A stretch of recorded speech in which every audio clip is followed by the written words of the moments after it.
Hi friends, welcome back to my channel Arpita Shetty's Kannada vlogs. ಎಲ್ಲರೂ ಹೇಗಿದ್ದೀರಾ? ಎಲ್ಲರೂ ಚೆನ್ನಾಗಿದ್ದೀರಾ ಅಂತ ಅನ್ಕೋತೀನಿ. ನಾನು ಕೂಡ ಚೆನ್ನಾಗಿದ್ದೀನಿ.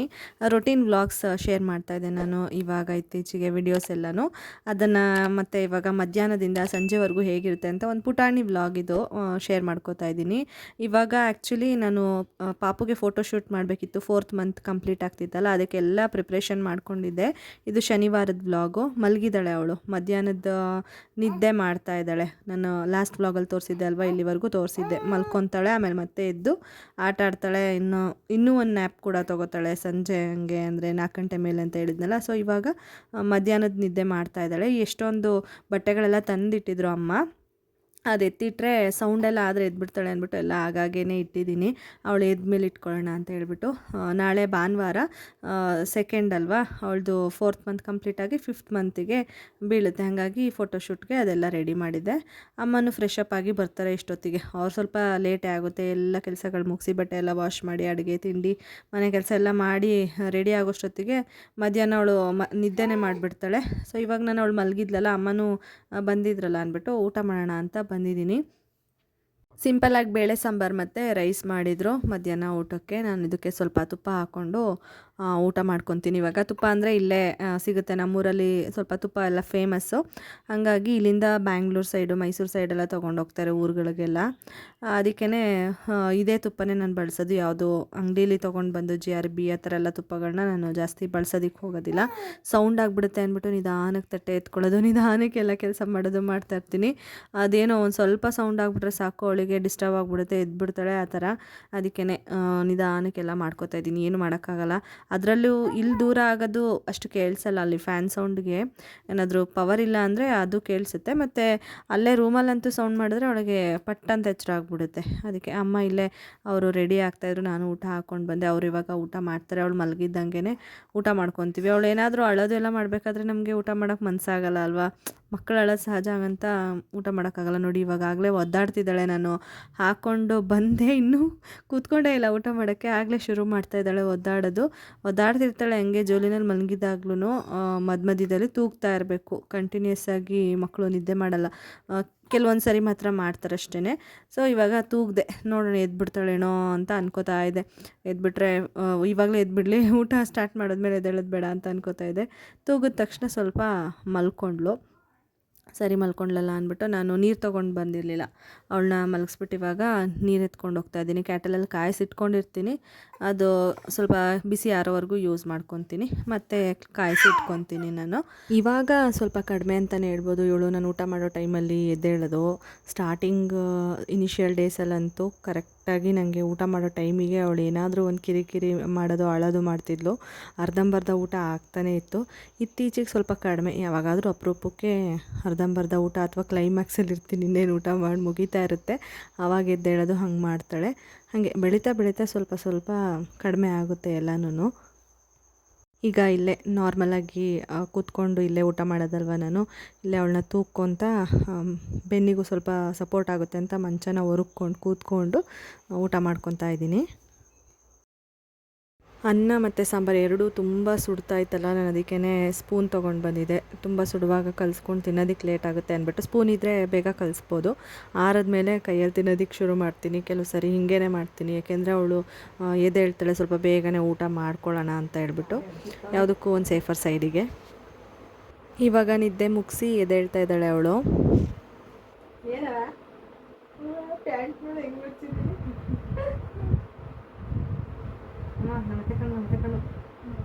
ಒಂದು ಮಾಲ್ಗ ಮತ್ತೆ ಎರಡು ತೊಳೆದಿಕ್ಬಿಟ್ಟು ಸೈಕಲ್ ಊಟ ಮಾಡೋದು.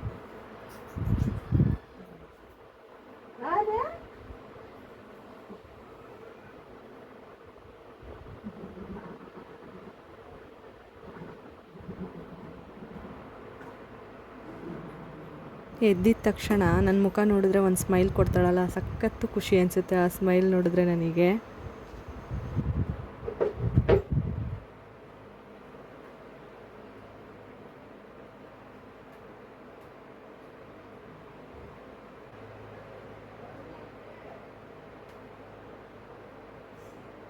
ಈಗ ಅವಳು ಎದ್ಲಲ್ವ, ಸ್ವಲ್ಪ ಹೊತ್ತು ಹಾಗೆ ಎತ್ಕೊಂಡು ಓಡಾಡಿ ಫೀಡ್ ಮಾಡಿಸಾದ್ಮೇಲೆ ಒಂದು ಸ್ವಲ್ಪ ಹೊತ್ತು ಬಿಟ್ಟು ನಾನು ಮಧ್ಯಾಹ್ನದ ಡ್ರಾಪ್ಸ್ ಅಂದರೆ ವಿಟಮಿನ್ D3 ಡ್ರಾಪ್ಸ್ ಕೊಟ್ಟಿದ್ದಾರೆ. ಅದು 1 ಇಯರ್ವರೆಗೂ ಹಾಕಬೇಕು. ನಾನು ಮುಂಚೆನೂ ಹೇಳಿದ್ದೆ ಸ್ಟಾರ್ಟಿಂಗಲ್ಲೇ. ಅದನ್ನು ಹಾಕ್ತಾಯಿದ್ದೀನಿ. 1 ml ಅಷ್ಟು ಹೇಳಿರ್ತಾರೆ. ಮತ್ತು ಇದು ಹಾಲು ಕುಡಿಸಿದ ತಕ್ಷಣವೇ ಹಾಕೋಕ್ಕೋಗಲ್ಲ ನಾನು. ಒಂಥರ ಮಗುಗೆ ಹಾಲೇನಾದರೂ ಒಡ್ಕೊಂಡಂಗೆ ಆಗುತ್ತೇನೋ ಡ್ರಾಪ್ಸ್ ಹಿಂದೆನೇ ಹಾಕಿದ್ರೆ ಅನ್ನೋ ಒಂದು ಇದಕ್ಕೆ ನಾನೇನು ಮಾಡ್ತೀನಿ ಅಂದರೆ ಸ್ವಲ್ಪ ಹೊತ್ತು ಬಿಟ್ಟು ನಾನು ವಿಟಮಿನ್ D3 ಡ್ರಾಪ್ಸ್ನ ಹಾಕ್ತೀನಿ. ಖಾಲಿ ಹೊಟ್ಟೆಲೂ ಹಾಕೋಕ್ಕೆ ಹೋಗೋದಿಲ್ಲ. ಸ್ವಲ್ಪ ಹೊಟ್ಟೆ ತುಂಬ್ದಂಗೆ ಆದಮೇಲೆ ಹಾಕ್ತೀನಿ. ನಂಗೆ ಅದೆಲ್ಲ ಡಾಕ್ಟರ್ ಏನು ಹೇಳಿಲ್ಲ, ಮಧ್ಯಾಹ್ನ ಹಾಕಿ ಅಂತ ಹೇಳಿದ್ದಾರೆ. ಬಟ್ ನಾನು ಈ ಥರ ಫಾಲೋ ಮಾಡ್ತಾಯಿದ್ದೀನಿ. ಇವಾಗ ಬೇಗನೆ ಕುಡ್ಕೊತಾಳೆ. ಮೊದಲು ಚಿಕ್ಕವಳಿದ್ದಾಗ ಸ್ವಲ್ಪ ಸ್ವಲ್ಪನೇ ಅವಳಿಗೆ ಬಿಡುತ್ತೆ ಅಂದ್ಬಿಟ್ಟು ನಿಧಾನಕ್ಕೆ ಹಾಕ್ತಿದ್ವಿ. ಬಟ್ ಇವಾಗ ಸ್ವಲ್ಪ ದೊಡ್ಡವಳು ಆಗ್ತಾ ಬರ್ತಿದ್ದಾಳಲ್ವ, ಹಾಗಾಗಿ ಬೇಗನೆ ಕುಡ್ಕೊತಾಳೆ. ಅದಾದಮೇಲೆ ಮತ್ತು ಇದು ಲಾಸ್ಟಲ್ಲಿತ್ತು, ಎಂಡಿಂಗಲ್ಲಿತ್ತು ಡ್ರಾಪ್ಸು. ಸೊ ಹಂಗಾಗಿ ನಾನೇನು ಮಾಡಿದೆ, ಒಳ್ಳೆಗೆ ಹಾಕ್ಕೊಂಬಿಟ್ಟು ಅದನ್ನು ಅಳತೆ ಮಾಡಿ ಕರೆಕ್ಟಾಗಿ 1 ml ಇದೆಯಾ ಅಂತ ಹೇಳ್ಬಿಟ್ಟು ಹಾಕಿದೆ ಒಳ್ಳೆನಲ್ಲೇ. ಲಾಸ್ಟಲ್ಲಿ ಅದು ಏನಾಗುತ್ತೆ ಅಂದರೆ ತೊಗೊಳಕ್ಕಾಗೋದಿಲ್ಲ. ಅದು ಇದು ಕೊಟ್ಟಿರ್ತಾರೆ, ಅದಕ್ಕೆ ನಿಪ್ಪಲ್ ಥರ ಕೊಟ್ಟಿರ್ತಾರೆ, ಅದರಲ್ಲಿ ತೆಗಿಯೋಕ್ಕಾಗೋದಿಲ್ಲ. ಹಾಗಾಗಿ ಹಂಗೆ ಮಾಡಿದೆ. ಇವಾಗ ಸ್ವಲ್ಪ ಹೊತ್ತು ಆಟ ಆಡಿಸ್ತೀವಿ ಮತ್ತು ಸ್ವಲ್ಪ ನಿಲ್ಲಿಸ್ಕೊತೀನಿ, ಹೆಗ್ಲ ಮೇಲೂ ಹಾಕ್ಕೊತೀನಿ. ಡ್ರಾಪ್ಸ್ ಹಾಕಿರ್ತೀನಲ್ವ, ಅದು ಕೆಳಗೆ ಇಳೀಲಿ ಅಂತ ಹೇಳ್ಬಿಟ್ಟು. ಇದೆಲ್ಲ ಆಗಿ ಇನ್ನೊಂದು ಸ್ವಲ್ಪ ಹೊತ್ತು ಆದಮೇಲೆ ಅವಳಿಗೆ ಖಾಲಿ ಹೊಟ್ಟೆ, ಅಂದರೆ ಖಾಲಿ ಹೊಟ್ಟೆ ತುಂಬ ಖಾಲಿ ಏನಿರಲ್ಲ, ಸ್ವಲ್ಪ ಹೊತ್ತು ಆದಮೇಲೆ ಅವಳಿಗೆ ಟಮ್ಮಿ ಟೈಮ್ ಕೂಡ ಕೊಡ್ತೀವಿ. ದಿನದಲ್ಲಿ ಯಾವಾಗಾದರೂ ನನಗೆ ಟಮ್ಮಿ ಟೈಮ್ ಕೊಡಬೇಕು ಅಂತ ಅನಿಸ್ದಾಗೆಲ್ಲ ನಾನು ಒಂದೊಂದು ಸ್ವಲ್ಪ ಹೊತ್ತು ಟಮ್ಮಿ ಟೈಮ್ ಕೊಡ್ತೀನಿ. ಅಂದರೆ ಹೊಟ್ಟೆ ಮೇಲೆ ಮಲಗಿಸ್ತೀನಿ. ಏನಾದರೂ ಅವಳಿಗೆ ಆಟ ಸಾಮಾನೆಲ್ಲ ಇಟ್ಟು ಮುಂದೆಗಡೆ, ಅಥವಾ ನಾನೇ ಅವಳ ಮುಂದೆ ಕಾಣಂಗೆ ಮಾಡಿಕೊಂಡು ಫೇಸ್ನ ನಾನು ಮಲ್ಕೊಂಡು ಅವಳು ಕಾಣಂಗೆ ಮಾಡಿಕೊಂಡು ಟಮ್ಮಿ ಟೈಮ್ ಕೊಡ್ತೀನಿ. ಮುಂಚೆ ಎಲ್ಲ ಬೇಗ ಹತ್ಬಿಡೋಳು, ಜಾಸ್ತಿ ಹೊತ್ತು ಇರ್ತಿರ್ಲಿಲ್ಲ. ಆವಾಗ ತೊಡೆ ಮೇಲೆ ಹಾಕ್ಕೊಂಡು, ಹೊಟ್ಟೆ ತೊಡೆ ಮೇಲೆ ಬರೋ ಥರ ಹಾಕ್ಕೊಂಡು ಟಮ್ಮಿ ಟೈಮ್ ಕೊಡ್ತಿದ್ದೆ. ಇವಾಗ ಅವಳೇ ಮಲ್ಕೊತಾಳಲ್ವ, ಹಾಗಾಗಿ ಆ ಥರನೇ ಟಮ್ಮಿ ಟೈಮ್ನ ಕೊಡೋದಕ್ಕೆ ಅಭ್ಯಾಸ ಮಾಡ್ಕೊಂಡಿದ್ದೀನಿ. ಅಂದರೆ ಕೆಲವೊಂದು ಟೈಮಿಂಗ್ಸ್ನ ಫಿಕ್ಸ್ ಮಾಡ್ಕೊಂಡಿರ್ತಾರೆ. ಅರ್ಲಿ ಮಾರ್ನಿಂಗ್ ಕೂಡ ಕೊಡ್ತೀನಿ ನಾನು. ಒಂದೊಂದು ಸರಿ ಏನಾದರೂ ಸ್ಕಿಪ್ ಆಗಿದರೆ ಈ ಥರ ಬೇರೆ ಟೈಮಲ್ಲೂ ಕೊಡ್ತೀನಿ. ಇವಾಗ ಮಕ್ಕಳೇ ದಬಾಕೊಳ್ಳೋ ಅಂಥ ಟೈಮ್ ಅಲ್ವಾ, ಹಾಗಾಗಿ ಯಾವಾಗಾದರೂ ಕೊಟ್ಟರು ನಡೆಯುತ್ತೆ. ಬಟ್ ಹೊಟ್ಟೆ ತುಂಬಿದಾಗ ಮಾತ್ರ ಕೊಟ್ಟರೆ ಹಾಲು ಈಚೆಗೆ ಬರುತ್ತೆ ಅಂತ ಅಷ್ಟೇ. ಮಕ್ಕಳಿಗೆ ಒಂಥರ ಚೆನ್ನಾಗಿ ಅನಿಸಲ್ಲ ಅಲ್ವ, ಅದಕ್ಕೇ ಆವಾಗ ಕೊಡೋಕ್ಕೆ ಹೋಗಲ್ಲ. ಬೇರೆ ಟೈಮಲ್ಲಿ ಕೊಡ್ತೀನಿ. ಒಂದೊಂದು ಸರಿ ಅವಳೇ ದಬಾಕೊಂಡ್ರೂ ಟಮ್ಮಿ ಟೈಮ್ ಆಗುತ್ತೆ. ಅವಾಗೂ ಸ್ವಲ್ಪ ಹೊತ್ತು ಆಟ ಆಡಿದಾಗ ವೀಡಿಯೋಸ್ ಎಲ್ಲ ಇದೆ ಆ್ಯಕ್ಚುಲಿ. ಅವಳು ಉಲ್ಟಾ ದಬಾಕೊಂಡಾಗ ವಿಡಿಯೋಸ್ ಎಲ್ಲ ಮಾಡಿದ್ದೀನಿ, ಅವಳು ಹೆಂಗೆ ಟ್ರೈ ಮಾಡ್ತಾಳೆ ಅಂದ್ಬಿಟ್ಟು. ಬೇಕಾದರೆ ಅದನ್ನು ಅಟ್ಯಾಚ್ ಮಾಡ್ತೀನಿ, ನೋಡ್ಬೋದು ನೀವು. ಅವಾಗೆಲ್ಲ ತುಂಬ ಖುಷಿಯಾಗುತ್ತೆ. ಮೈಲ್ ಸ್ಟೋನ್ಸ್ನ ಅಚೀವ್ ಮಾಡ್ತಾಯಿದ್ರೆ ಅದೊಂಥರ ಖುಷಿಯಾಗುತ್ತೆ. ಉಲ್ಟಾ ದಬಾಕೊಳ್ಳೋದು ಅಷ್ಟೇ. ಕೆಲವು ಮಕ್ಕಳು ಬೇಗ ದಬಾಕೊತಾರೆ, ಕೆಲವು ಮಕ್ಕಳು ನಿಧಾನ ಮಾಡ್ತಾರೆ. ಅದಕ್ಕೆಲ್ಲ ನಾವು ಜಾಸ್ತಿ ವರಿ ಮಾಡ್ಕೊಳಕ್ಕೆ ಹೋಗಬಾರ್ದು, ಕಂಪ್ಯಾರಿಸನ್ ಮಾಡಬಾರ್ದು. ಫಸ್ಟ್ ಥಿಂಗ್ ಬಂದು ಅಯ್ಯೋ ಅವ್ರ ಮಗು ಇಷ್ಟು ಬೇಗ ಆಯಿತು, ನಮ್ಮ ಮಗು ಇಷ್ಟು ಲೇಟು, ಯಾಕೆ ಅಂತ. ಸೊ ಆ ಥರ ಮೆಂಟಲಿ ನಾವು ಮೈಂಡಿಗೆ ತೊಗೊಂಡಾಗ್ಲೇ ಅದು ಡಿಲೇ ಆಗ್ತಾ ಹೋದಷ್ಟು ನಮಗೆ ಸ್ಟ್ರೆಸ್ ಜಾಸ್ತಿ ಆಗಿಬಿಡುತ್ತೆ. ಸೊ ಅದಕ್ಕೆ ಇರುತ್ತೆ ಡ್ಯೂರೇಷನ್ ರೇಂಜ್ ಅಂತ ಇರುತ್ತೆ, ಅಷ್ಟರೊಳಗಡೆ ಹಾಕ್ಕೋಬೇಕು. ಕೆಲವು ಮಕ್ಕಳು ಸ್ಟಾರ್ಟಿಂಗಲ್ಲಿ ಹಾಕ್ಕೊತಾರೆ, ಅಂದರೆ ರೇಂಜ್ ಸ್ಟಾರ್ಟಿಂಗಲ್ಲಿ ಹಾಕ್ಕೊಂಬಿಡ್ತಾರೆ. ಕೆಲವು ಮಕ್ಕಳು ಎಂಡಿಂಗಲ್ಲಿ ಹಾಕ್ಕೊತಾರೆ, ಏನಾದರೂ ಒಂದು ಮೈಲ್ ಸ್ಟೋನನ್ನು ಅಚೀವ್ ಮಾಡುವಾಗ. ಆ ಥರ ಇರುತ್ತೆ. ಸೊ ಹಾಗಾಗಿ ತಲೆ ಕೆಡ್ಸ್ಕೊಳಕ್ಕೆ ಹೋಗ್ಬಿಡಿ. ಯಾರಾದರೂ ನಿಮ್ಮ ಮಗು ಇನ್ನೂ ಒಬ್ಬರು ಕಮೆಂಟ್ ಮಾಡಿದರು, ಮಗು ನಿಂತ್ಕೋತಿಲ್ಲ, ಇನ್ನೇನು 4th ಮಂತ್ ಎಂಡಿಂಗ್ ಆಗ್ತಾ ಬಂತು ಅಂತ. ಸೊ ಪ್ರಾಕ್ಟೀಸ್ ಮಾಡಿಸಿ, ನಿಲ್ಲಿಸಿ ಪ್ರಾಕ್ಟೀಸ್ ಮಾಡಿಸಿ. ನಾವೂ ಕೂಡ ಇವಾಗ ಅಭ್ಯಾಸ ಆಗಿದೆ ಅವಳಿಗೆ. ಇನಿಷಿಯಲಲ್ಲೇ ಮಕ್ಕಳು ಕಲ್ತ್ಕೊಳ್ಳಲ್ಲ ಅಲ್ವ, ಸೊ ವರಿ ಮಾಡ್ಕೊಳಕ್ಕೆ ಹೋಗಬೇಡಿ. ಇವಾಗ ನಾನು ಅವಳದ್ದು ಟಮ್ಮಿ ಟೈಮ್ ಹೇಗಿರುತ್ತೆ ಅಂತ ತೋರಿಸ್ತೀನಿ. ಅದಾದಮೇಲೆ ಅವಳು ರೋಲಿಂಗ್ ಆದಲೆಲ್ಲ ಅದ್ರದ್ದು ವೀಡಿಯೋಸ್ ಸ್ವಲ್ಪ ಅಟ್ಯಾಚ್ ಮಾಡ್ತೀನಿ, ನೋಡಿ.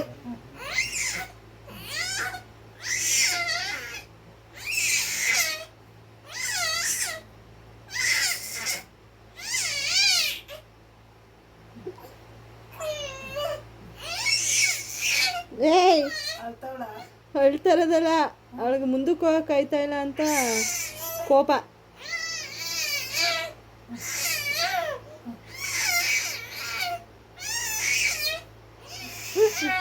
ಸಾಕು ಎತ್ಕೊಂಬ.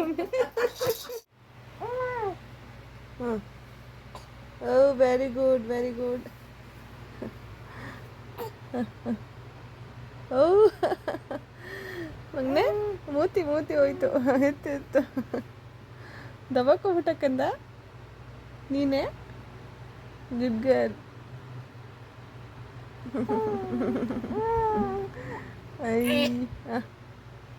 Good girl.